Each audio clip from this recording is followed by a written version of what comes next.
ओम शांति। ओम शांति। आज की तारीख है 9 मार्च 2022। साकार महावाक्य। बाबा कहते मीठे बच्चे, इस पुरानी देह का भान भूलो। इस पुरानी देह का भान भूलो, इससे ममत्व मिटाओ तो तुम्हें फर्स्ट क्लास शरीर मिल जाएगा। यह शरीर तो खत्म हुआ ही पड़ा है। अभी शरीर की हालत कैसी है? ऐसे मतलब बीमार, लाचार, ऐसे ही है ना? सबके शरीर ऐसे है, ऐसे ही है, ऐसे ही है ना। साकार में बाबा को खांसी होती थी तो शिव बाबा से कहते खांसी ठीक कर दो। बाबा ने कहा ये तुम्हारे हिसाब किताब है, देने पड़ेंगे। खांसी नहीं ठीक हुई, पर बाबा ने अपने शरीर का भान मिटा दिया। मैंने शरीर में रोग तो आएगा ही, पुराना तमो प्रधान है तो शरीर में रोग आना ही है। तमो प्रधान शरीर है ना, तो उसमें कोई ना कोई रोग लगा रहेगा, पर भान न रहे, शरीर का भान न रहे, इसलिए इससे ममत्व मिटाओ। मोह, जैसे कहते हैं ना शरीर से मोह होता है, तो शरीर जो खत्म हुआ पड़ा है, ये खत्म हुआ पड़ा शरीर है। ममत्व मिटा दो तो तुम्हें फर्स्ट क्लास शरीर मिलेगा। बाबा अभी यहाँ मिल रहा है तो इसलिए कहते अभी इसी को चला लेंगे। बाबा कहते मीठे बच्चे, इस पुरानी देह का भान भूलो, इससे ममत्व मिटाओ तो तुम्हें फर्स्ट क्लास शरीर मिल जाएगा। यह शरीर तो खत्म हुआ ही पड़ा है। दो प्रश्न। पहला प्रश्न, इस ड्रामा का अटल नियम कौन सा है जिसे मनुष्य नहीं जानते?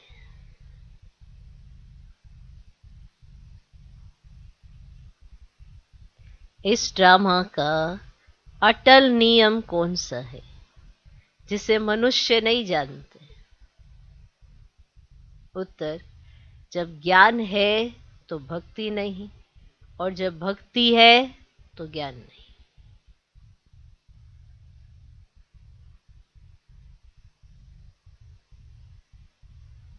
जब पावन दुनिया है तो कोई भी पतित नहीं, और जब पतित दुनिया है तो कोई भी पावन नहीं।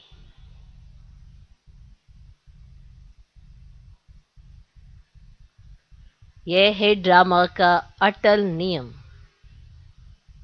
जिसको मनुष्य नहीं जानते। इस ड्रामा का अटल नियम कौन सा है जिसे मनुष्य नहीं जानते हैं? उत्तर, जब ज्ञान है तो भक्ति नहीं, और जब भक्ति है तो ज्ञान नहीं। जब पावन दुनिया है तो कोई भी पतित नहीं, और जब पतित दुनिया है तो कोई भी पावन नहीं। यह है ड्रामा का अटल नियम जिसको मनुष्य नहीं जानते। दूसरा प्रश्न, सच्ची काशी कलवट खाना किसे कहेंगे?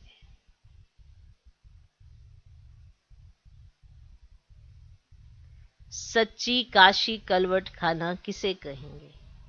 उत्तर, अंत में किसी की भी याद ना आए। अंत में किसी की भी याद ना आए, एक बाप की ही याद रहे।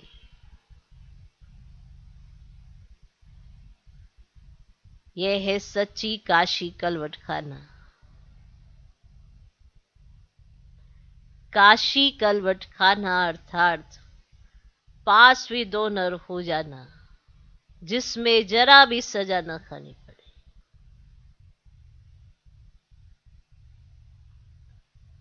अंत में किसी की भी याद न आए, एक बाप की ही याद रहे।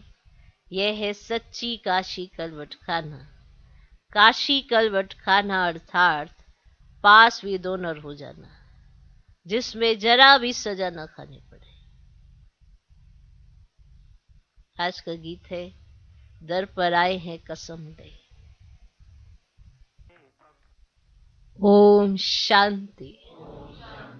बाप बच्चों को समझाते हैं क्योंकि बच्चों ने बाप को अपना बनाया है और बाप ने बच्चों को अपना बनाया है क्योंकि दुख धाम से छुड़ाए शांति धाम और सुख धाम में ले जाना है। ले जाना है ना। अभी तुम सुख धाम में जाने के लिए लायक बन रहे हो। पतित मनुष्य कोई पावन दुनिया में नहीं जा सकते, कायदा ही नहीं है। यह कायदा भी तुम बच्चे ही जानते हो। मनुष्य तो इस समय पतित विकारी है। जैसे तुम पतित थे, अब तुम सब आदतें मिटाए सर्वगुण संपन्न देवी देवता बन रहे हो। बन रहे हो। पतित थे, अब सभी पुरानी आदतें मिटाए सर्वगुण देवी देवता बन रहे हो। गीत में कहा, हम जीते जी मरने अथवा आपका बनने आए हैं। फिर आप जो हमको मत देंगे, क्योंकि आपकी मत तो सर्वोत्तम है ना। जीते जी मरकर आपका बनने आए हैं ना, तो आपकी मत तो सर्वोत्तम है। और जो भी अनेक मतें हैं वे है आसुरी। इतना समय तो हमको भी पता नहीं था कि हम कोई आसुरी मत पर चल रहे हैं। इतना समय हो गया, हमको भी नहीं पता था कि हम कोई आसुरी मत पर चल रहे। ना दुनिया वाले समझते कि हम ईश्वरीय मत पर नहीं चल रहे हैं, रावण मत पर है। दुनिया वाले भी ऐसा नहीं समझते। बाबा कहते, बच्चे आधा कल्प से तुम रावण मत पर चलते आए। वह है भक्ति मार्ग रावण राज्य। कहते राम राज्य ज्ञान कांड, रावण राज्य भक्ति कांड। तो ज्ञान भक्ति और वैराग्य, किससे वैराग्य? भक्ति से और पुरानी दुनिया से वैराग्य। भक्ति से भी वैराग्य आता है ना। ज्ञान दिन, भक्ति रात, रात के बाद दिन आता है। वैराग्य है भक्ति से और पुरानी दुनिया से। अब यह है बेहद का राइटियस वैराग्य। अब सन्यासियों का वैराग्य अलग है। वे सिर्फ घर बार से वैराग्य करते हैं, वह भी ड्रामा में नूंद है। हद का वैराग्य अथवा प्रवृत्ति का सन्यास। बाप समझाते, तुम बेहद का सन्यास कैसे करो? तुम आत्मा हो। भक्ति में ना आत्मा का ज्ञान ना परमात्मा का ज्ञान रहता है। हम आत्मा क्या है, कहाँ से आए हैं, क्या पाठ बजाना है, कुछ भी नहीं जानते। सत्युग में सिर्फ आत्मा का ज्ञान है।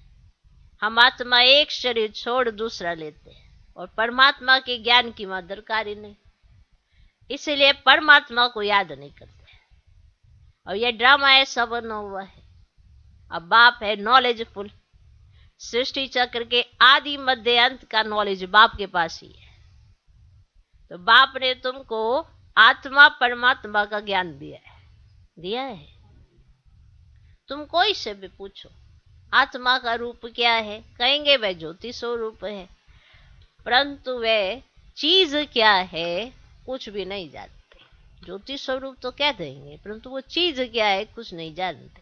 तुम अब जानते हो आत्मा बिल्कुल छोटी बिंदी स्टार है। तो बाबा भी स्टार मिशन है, परंतु उनकी महिमा बहुत है। अब बाप सम्मुख बैठे समझाते हैं कि तुम मुक्ति, जीवन मुक्ति कैसे पा सकते हो। श्रीमत पर चलने से तुम ऊंच पद पा सकते हो। लोग दान पुण्य यज्ञ आदि करते हैं, समझते भगवान रहम करके हमको यहां से ले जाएंगे, पता नहीं किसी ना किसी रूप में मिल जाएगा। पूछो कब मिलेगा, तो कहेंगे अभी बहुत समय पड़ा है, अंत में मिलेगा। मनुष्य बिल्कुल अंधेरे में, तुम अभी सोजरे में हो। तुम अब पतितों को पावन बनाने के निमित्त बने हो गुप्त रूप में। तुम्हें बहुत शांति से काम लेना है। ऐसा प्यार से समझाओ जो मनुष्य से देवता अथवा कोड़ी से हीरे मिसल चुटकी में बन जाए। ऐसा प्यार से समझाओ। जो मनुष्य से देवता अथवा कोड़ी से हीरे मिसल कैसे बने? चुटकी में बन जाए। अब बाप कहते कल्प कल्प मुझे आकर तुम बच्चों की सेवा में उपस्थित होना है। कल्प कल्प आता तुम्हारी सेवा में उपस्थित होता हूं। यह सृष्टि चक्र कैसे चलता है वे समझाना है। वहां देवताएं बहुत मौज में रहते हैं। बाबा का वर्षा मिला हुआ है, कोई चिंता व फिक्र की बात ही नहीं। गाया जाता है गार्डन ऑफ अल्लाह।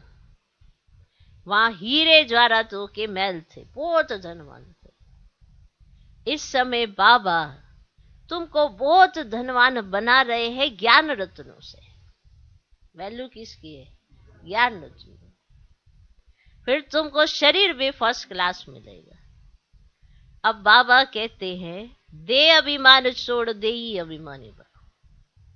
यह दे और दे के संबंध आदि जो भी सब है सब मेटीरियल है।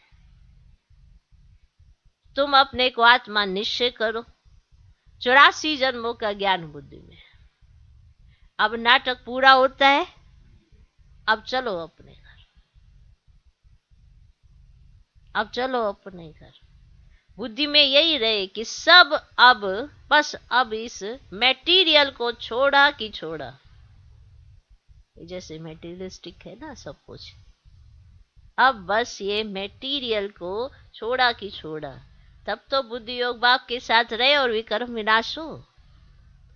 ग्रस्त व्यवहार में कमल फूल समान रहना है, उपराम होकर रहो। वानप्रस्थी घर बार से किनारा कर साधुओं के पास जाकर बैठ जाते हैं। जब वो वानप्रस्थी होते हैं ना तो घर बार से किनारा कर देते, बुद्धि की तार टूट जाती है उनकी। और किन के पास जाके बैठ जाते? साधुओं के पास। परंतु ये ज्ञान नहीं कि हमको मिलना क्या है, कि वहां उनके पास आके बैठे हैं। ये ज्ञान तो नहीं है कि हमको मिलना क्या है। वास्तव में ममत्व तब मिटता है जब प्राप्ति का भी मालूम कि यहां से क्या मिलना है। तब जाके पीछे से ममत्व मिटता है, जब प्राप्ति का भी मालूम हो। अंत समय बाल बच्चे याद ना आए इसलिए किनारा कर देते हैं। यहां तुम जानते हो इस पुरानी दुनिया से ममत्व मिटाने से हम विश्व के मालिक बन जाएंगे। पुरानी दुनिया से ममत्व मिटाने से यहां आमदनी बहुत भारी है। बाकी जो कुछ करते हैं अल्पकाल सुख के लिए पढ़ते हैं, भक्ति करते हैं अल्पकाल सुख के लिए। मीरा को साक्षात्कार हुआ परंतु राज्य तो नहीं मिला। साक्षात्कार हुआ, राज्य तो नहीं मिला ना। तुम जानते हो बाबा की मत पर चलने से भारी इनाम मिलता है। कैसा? भारी इनाम मिलता है। प्योरिटी, पीस, प्रॉस्पर्टी स्थापन करने लिए तुमको कितनी प्राइज मिलती है। प्योरिटी, पीस, प्रॉस्पर्टी ये स्थापन करने के लिए तुमको कितनी प्राइज मिलती है। बाप कहते हैं अब देह का भान उड़ाते रहो। हम आपको सतयुग में फर्स्ट क्लास देह और देह के संबंधी देंगे। बाबा ने कहा अब आप देह का भान मिटाते रहो और सतयुग में हम आपको फर्स्ट क्लास दे देंगे और देह के संबंधी भी फर्स्ट क्लास देंगे। वहां दुख का नामो निशान नहीं। इसलिए अब मेरी मत पर एक्यूरेट चलो। मम्मा बाबा चलते हैं इसीलिए पहली बादशाही उन्हों को ही मिलती है। इस समय ज्ञान ज्ञानेश्वरी बनते हैं, सतयुग में राज राजेश्वरी बनते हैं। जब ईश्वर के ज्ञान से तुम राजाओं का राजा बन जाते हो फिर वहां ये ज्ञान नहीं रहता है। ये ज्ञान तुमको अभी है। देह का भान अब तोड़ना है। मेरी स्त्री, मेरा बच्चा, ये सब भूलना है। ये सब तो मरे पड़े हैं। हमारा शरीर भी मरा पड़ा है।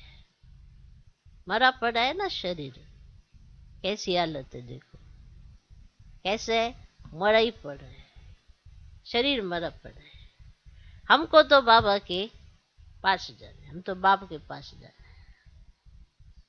इस समय आत्मा का भी ज्ञान किसको नहीं है, आत्मा का ज्ञान सत्युग में रहता है। सो भी अंत के समय जब शरीर बूढ़ा होता है ना, तब आत्मा कहती है अब मेरा शरीर बूढ़ा हुआ है, उस समय ये उनको मर्ज हो जाता है। समझा?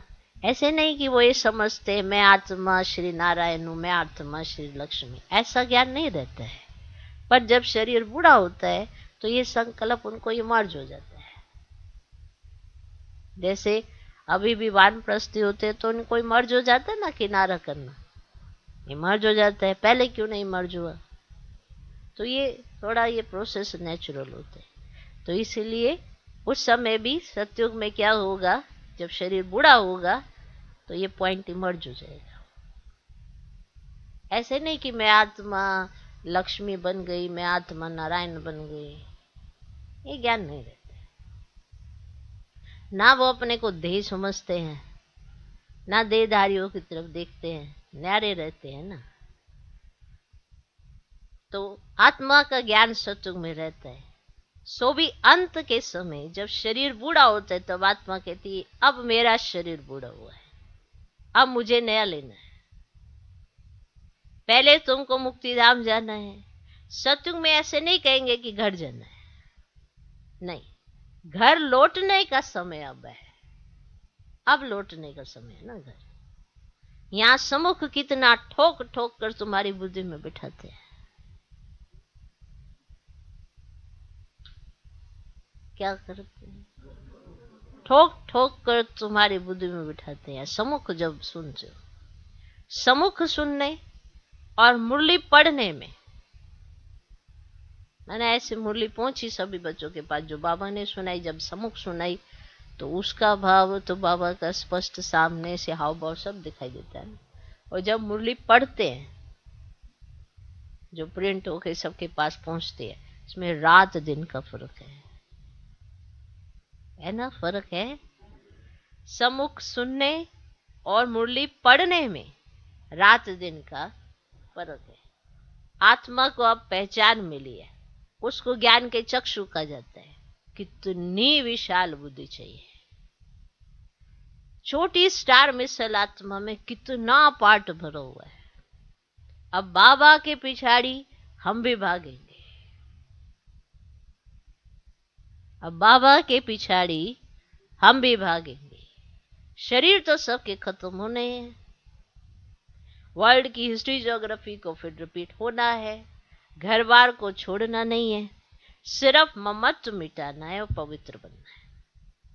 किसको भी दुख नहीं दो, पहले ज्ञान का मंथन करो, फिर सबको प्रेम से ज्ञान सुनाओ।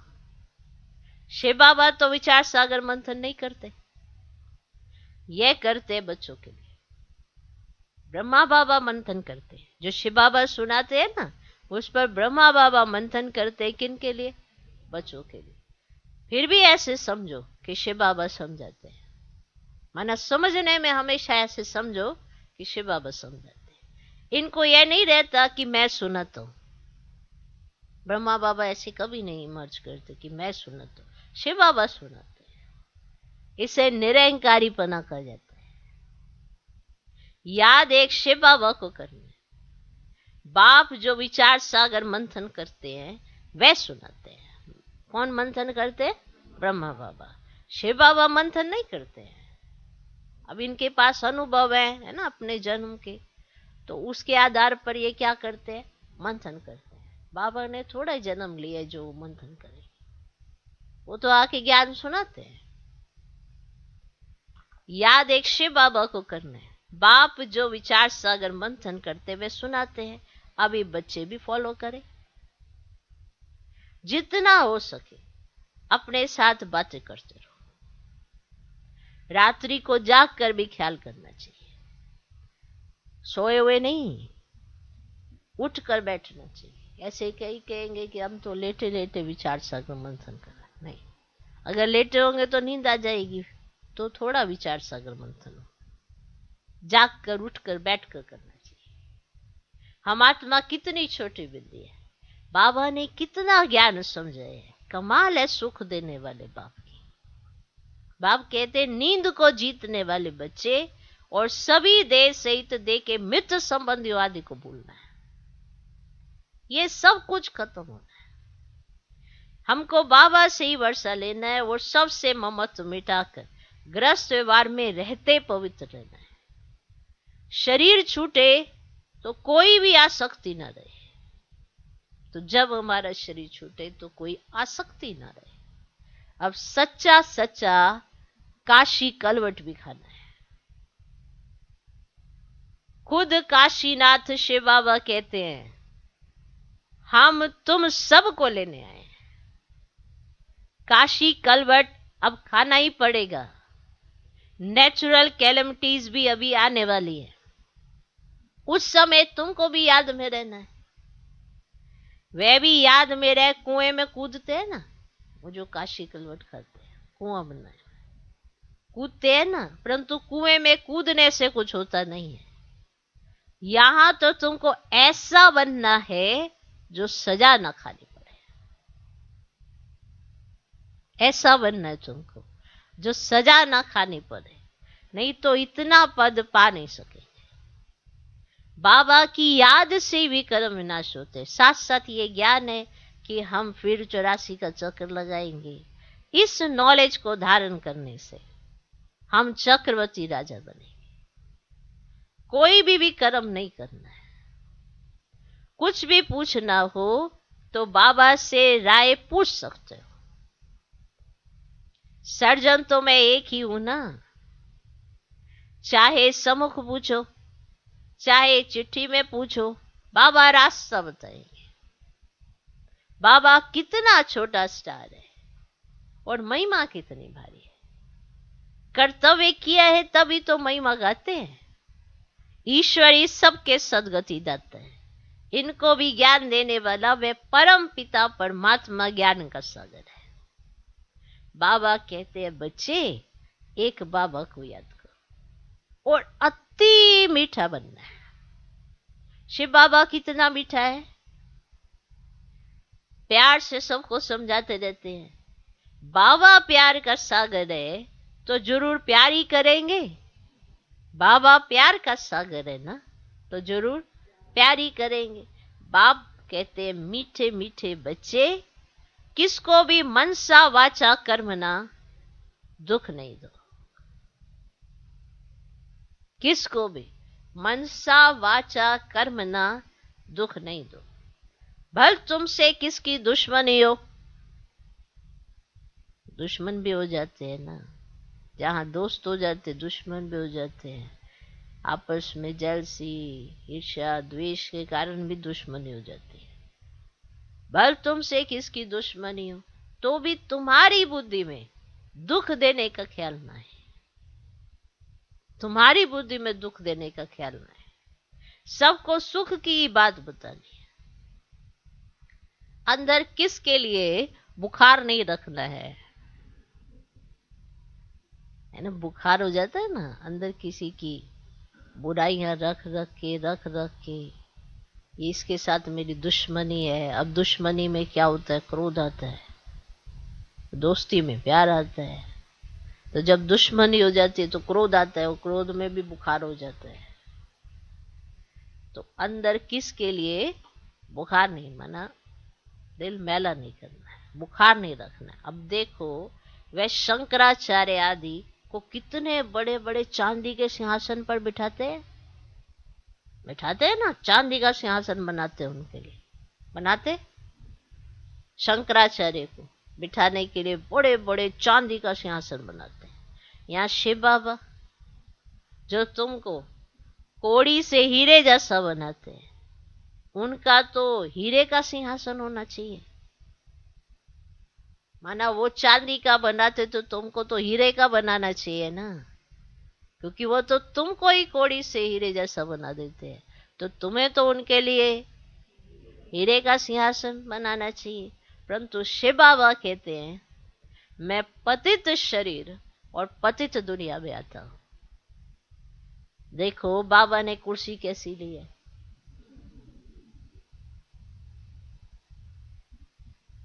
देखो बाबा ने कुर्सी कैसी ली है, अपने रहने लिए भी कुछ मांगते नहीं, जहां भी रहा लो। गाते भी हैं, गोदरी में करतार देखा, भगवान आकर पुरानी गोदरी में बैठे। अब बाप गोदरी माना पुराना है ना, ब्रह्मा बाबा का तन कितना पुराना, पुराना है ना, तो करतार देखो कहाँ बैठा है। अब बाप गोल्डन एज्ड विश्व का मालिक बनाने आए। कहते हैं मुझे इस पतित दुनिया में 3 पैर पृथ्वी के भी नहीं मिलते, विश्व का मालिक भी तुम ही बनते हो। मेरा ड्रामा में पार्ट यह है, भक्ति मार्ग में भी मुझे सुख देना है। भक्ति में भी तुम तरह तरह से किस किस की भक्ति करते हो, फिर भी मुझे तुम्हें सुख देना है। माया बहुत दुखी बनाती है, बहुत दुखी। कौन? माया।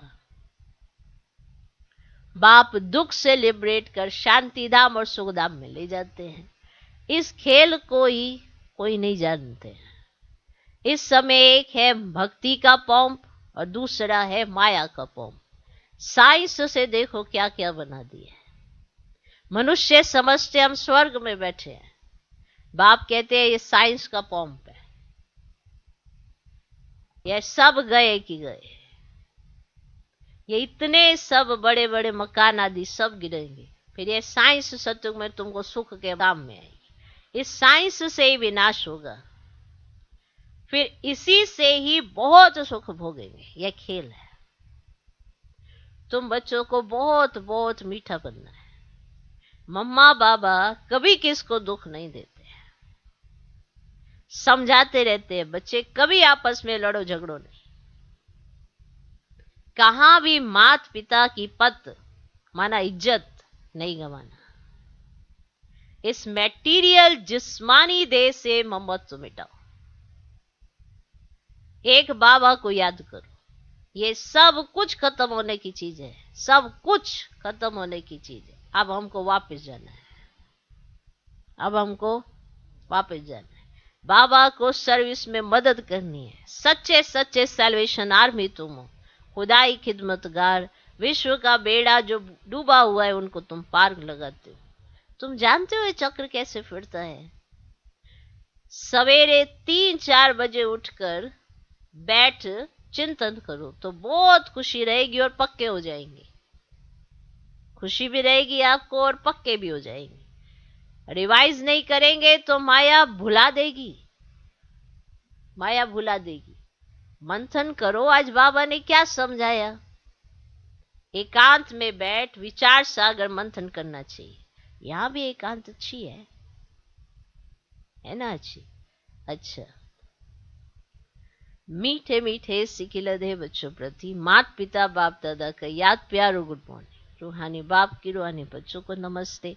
हम रूहानी बच्चों की भी रूहानी बाप को नमस्ते नमस्ते नमस्ते। Good morning good morning good morning. धारणा के लिए मुख्य सार। पहला पॉइंट, मनसा वाचा कर्मना किसी को भी दुख नहीं देना है।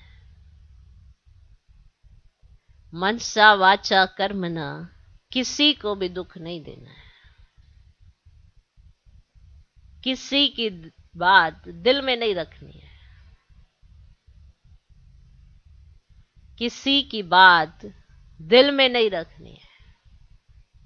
दिल खाली तो बाप बैठेगा, दिल खाली नहीं तो बाप भी कहां बैठेगा।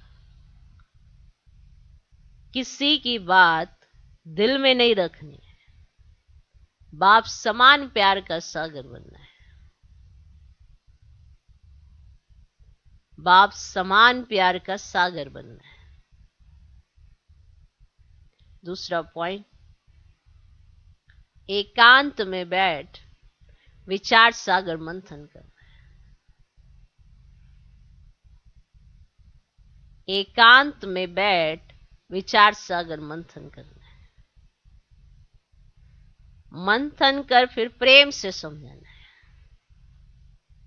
मंथन कर फिर प्रेम से समझाना है। बाबा की सर्विस में मददगार बनना है। बाबा की सर्विस में मददगार बनना है। एकांत में बैठ विचार सागर मंथन करना है। मंथन कर फिर प्रेम से समझाना है। बाबा की सर्विस में मददगार बनना है।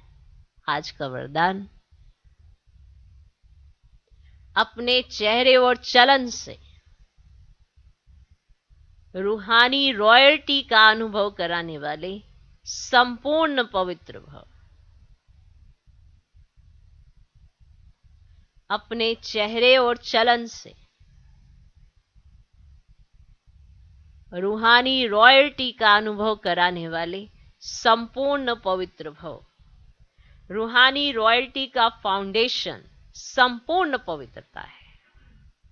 संपूर्ण प्योरिटी ही रॉयल्टी है। इस रूहानी रॉयल्टी की झलक पवित्र आत्मा के स्वरूप से दिखाई देगी। यह चमक कभी छिप नहीं सकती। कोई कितना भी स्वयं को गुप्त रखे, लेकिन उनके बोल, उनका संबंध संपर्क, रूहानी व्यवहार का प्रभाव उनको प्रत्यक्ष करेगा। माना उनके बोल, उनका संबंध संपर्क, वो किसी के भी संबंध संपर्क में जब आएंगे, और उनका जो रूहानी व्यवहार होगा, उसका जो प्रभाव वो सभी पर पड़ेगा, प्रत्यक्ष करेगा उस आत्मा को। तो हर एक नॉलेज के दर्पण में देखो, जो नॉलेज हमें मिली है उसके दर्पण में देखो कि मेरे चेहरे पर, चलन में वह रॉयल्टी दिखाई देती है। वह साधारण चेहरा साधारण चलन है। क्लियर? अपने चेहरे और चलन से रूहानी रॉयल्टी का अनुभव कराने वाले संपूर्ण पवित्र भव। रूहानी रॉयल्टी का फाउंडेशन संपूर्ण पवित्रता है। संपूर्ण प्योरिटी ही रॉयल्टी है। इस रूहानी रॉयल्टी की झलक पवित्र आत्मा के स्वरूप से दिखाई देगी। ये चमक कभी छिप नहीं सकती। कोई कितना भी स्वयं को गुप्त रखे, लेकिन उनके बोल, उनका संबंध संपर्क, रूहानी व्यवहार का प्रभाव उनको प्रत्यक्ष करेगा। तो हर एक नॉलेज के दर्पण में देखो कि मेरे चेहरे पर, चलन में वह रॉयल्टी दिखाई देती है। वह साधारण चेहरा साधारण चलन है। आज का स्लोगन, सदा परमात्म पालना के अंदर रहना ही भाग्यवान बनना है। सदा परमात्म पालना के अंदर रहना ही भाग्यवान बनना है।